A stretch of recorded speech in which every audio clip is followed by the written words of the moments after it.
the setting of the sun, and in the morning we will remember them.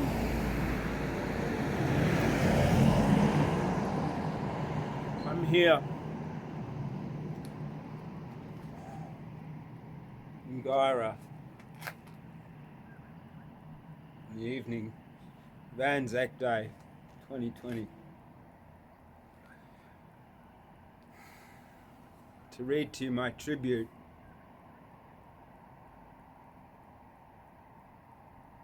in the morning. We will remember them. I wrote some of this, edited it and put it together.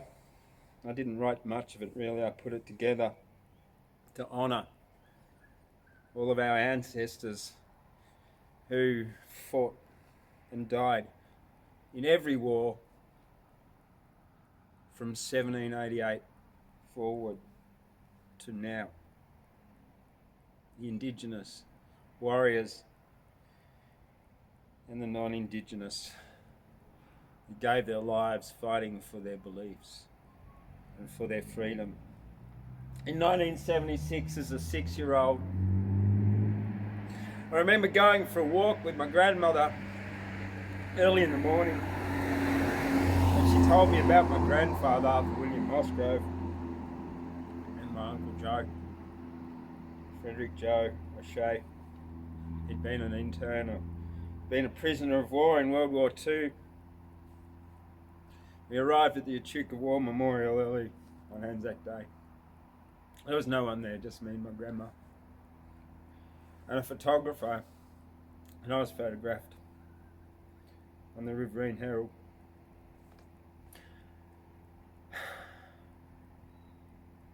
And I used to ask this question back then, I was told. World War I is the war to end all wars. Why was there World War II? Let's have peace. So I've always felt an enormous gratitude for what my ancestors went through, so that we could all live and thrive in this country now called Australia. I also wanted to make sure that the contribution of the 1,000 Indigenous diggers in World War I and 5,000 in World War II was also honoured, and also in the countless other wars, the frontier wars and the black wars of colonisation and settlement. And I'll start with this one called Black Anzac by Cecil Fish, an Australian Aboriginal who served in Korea.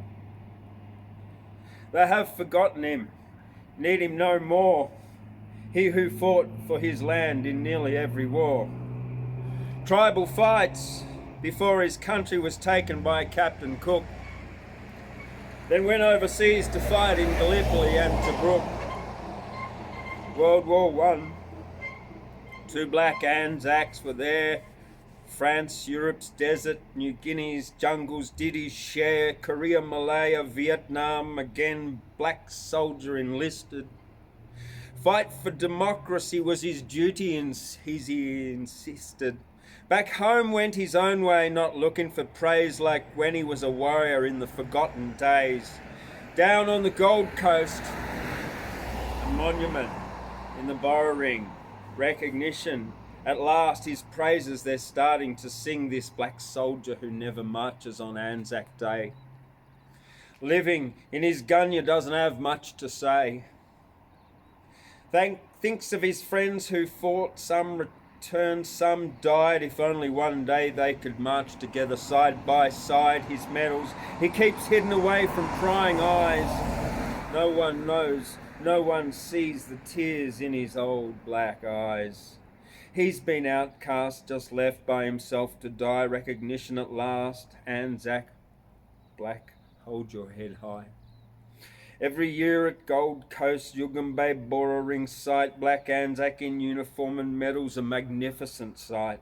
The rock with Aboriginal tribal totems, paintings inset, the Kumbumri people's prescription, lest we forget.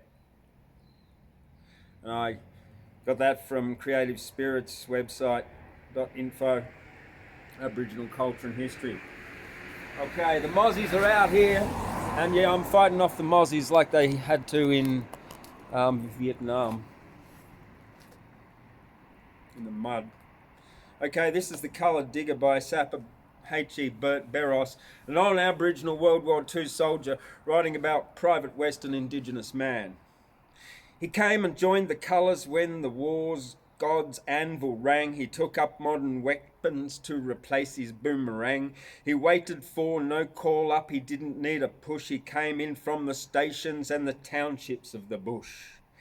He helped when help was wanting, just because he wasn't deaf. He is right amongst the columns of the fighting AIF. He is always there when wanted with his Owen gun or Bren. He's in the forward area, the place where men are men. He's proved he's still a warrior in action, not afraid. He's faced the blasting red-hot fire from mortar and grenade.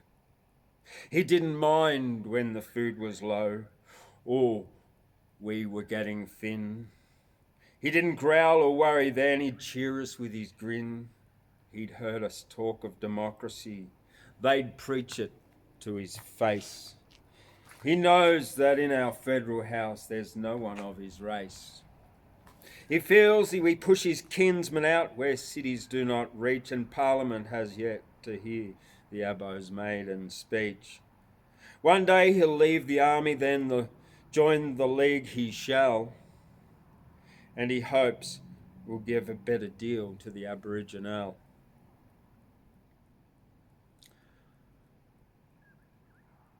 One of the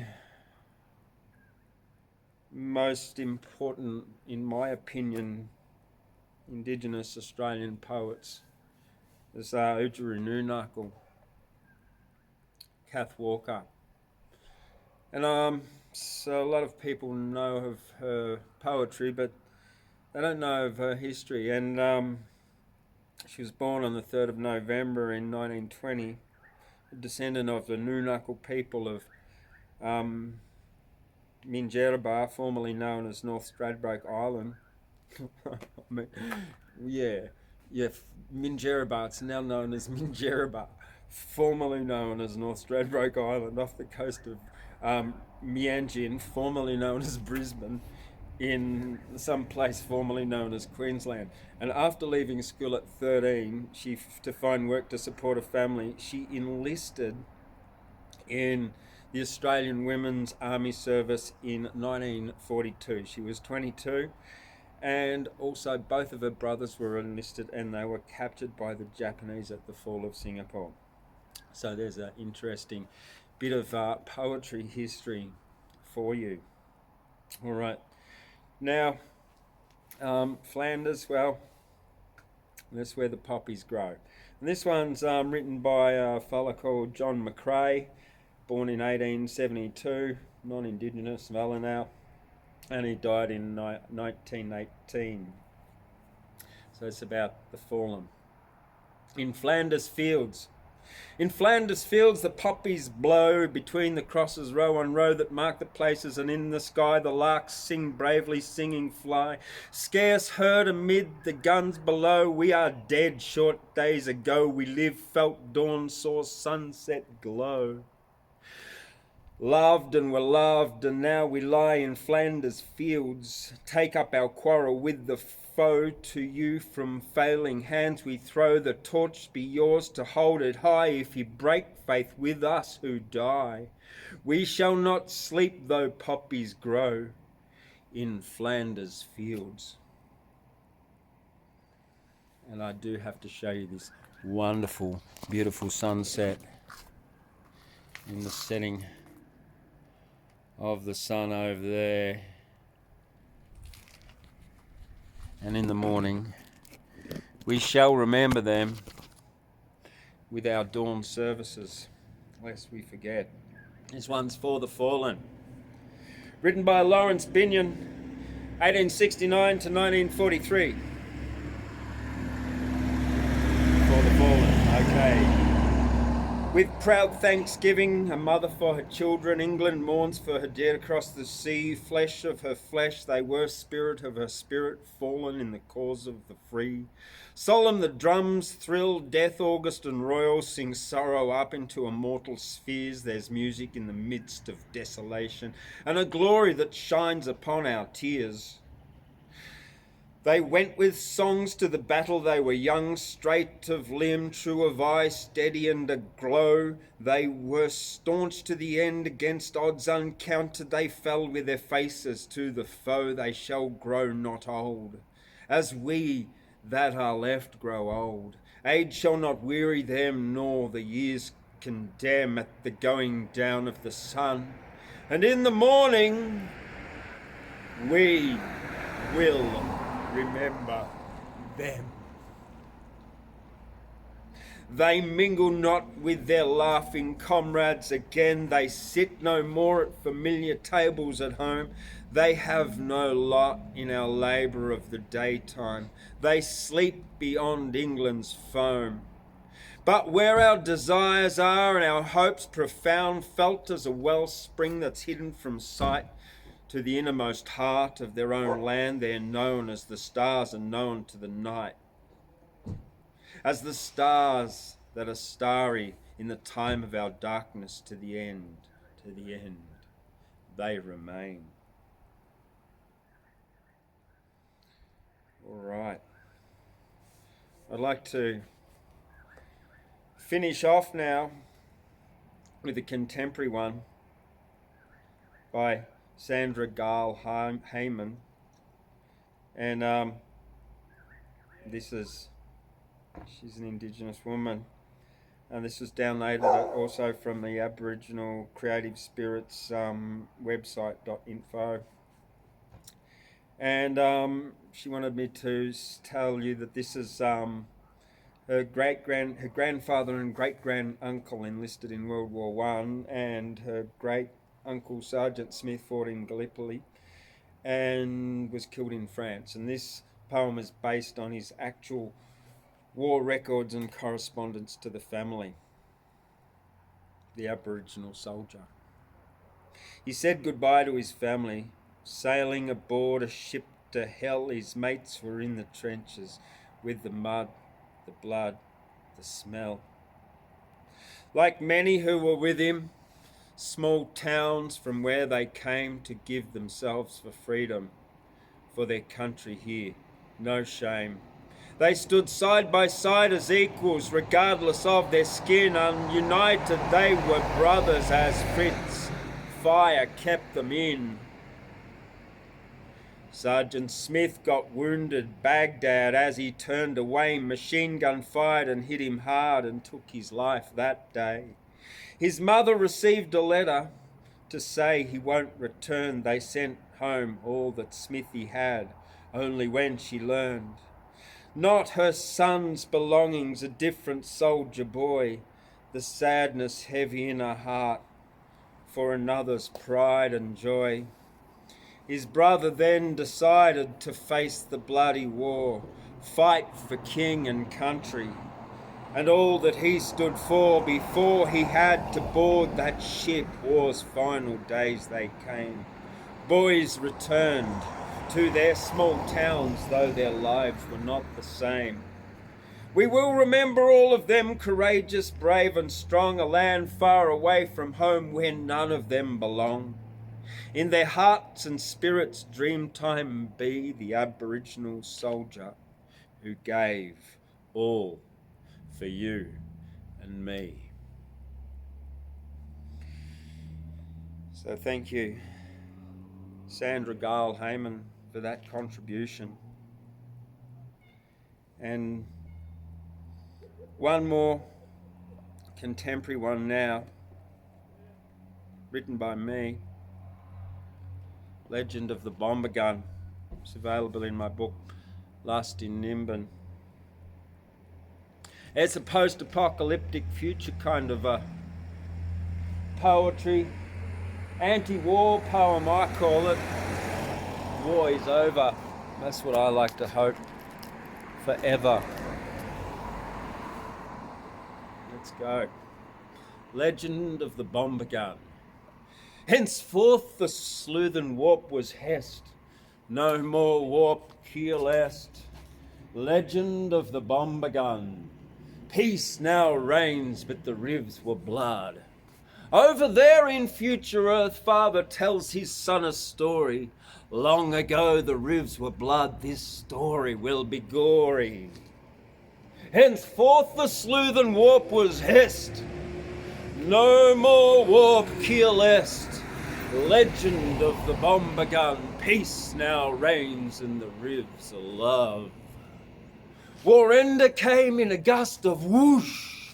Against no warps did he push. The pushers and their rivs of blood all lay down the bomber gun. The bomber gun henceforth no gotten, but the rivs of blood and not forgotten. The peace now reigns, not the bomber gun. Warps rivs of blood no longer run. Henceforth the sleuthen warp will never warp, keelless no more ever. Legend of the bomber gun. Peace now reigns and the rivs are love. Warrender stood between the others. He said, "Hey warps, kill me, your brother." The warps they answered, "Why but no, there's rivs of blood upon the snow." These bomber gun no need have gotten, but the rivs of blood are not forgotten. Warrender came to heal the earth, and the rivs now run clear rainbow birth. Henceforth, they stop the rivs of blood, and the rivs now flowing rivs of love. Warrender stopped the bomber gun, warps rivs of blood no longer run. "Tell me, Dad, what's a bomber gun?" "'Twas a machine to make the rivs of blood run, son. Henceforth the sleuthen warp was hest, no more warp keel est. Legend of the bomber gun. Peace now reigns, and the rivs flow clear rainbow love. The locksome flummox through the air, the sound of stringing everywhere, the smell of scorch upon the nose, the sprush on acid stained the clothes. Warrender whooshed into the land, the rivs of blood upon the sand. Warrender called, "Hey warps, yes you, these rivs of bomber guns are killing you." The warps answered, "We don't want no more, no rivs of blood, the bloody war. We do not think that war is funny. We've invested lots of money. How can we stop the bomber guns so the rivs of blood no longer run?" Warrender said, "Ground them down and make a big pile far from town. Ground them down and make no warp. Destroy bomber guns forevermore." They piled the bomber guns up high, giant Zilla pile up to the sky. They took the biggest bomber gun, the very last unrusty one. Warrender flew above the pile, Warrender and the warps all smiled. They dropped the last big bomber gun, the very last unrusty one. And the bomber guns was never more. No rivs of blood upon the shore. They stopped and never ran again. The warps, they all became good friends. Henceforth the sleuthen warp was hest, no more warp keel est. Legend of the bomber gun. Peace now reigns in the rivs of love. And at the setting of the sun here in Guyra on this evening, with an iPad in the foreground, on this evening, there's Venus way up there in the sky.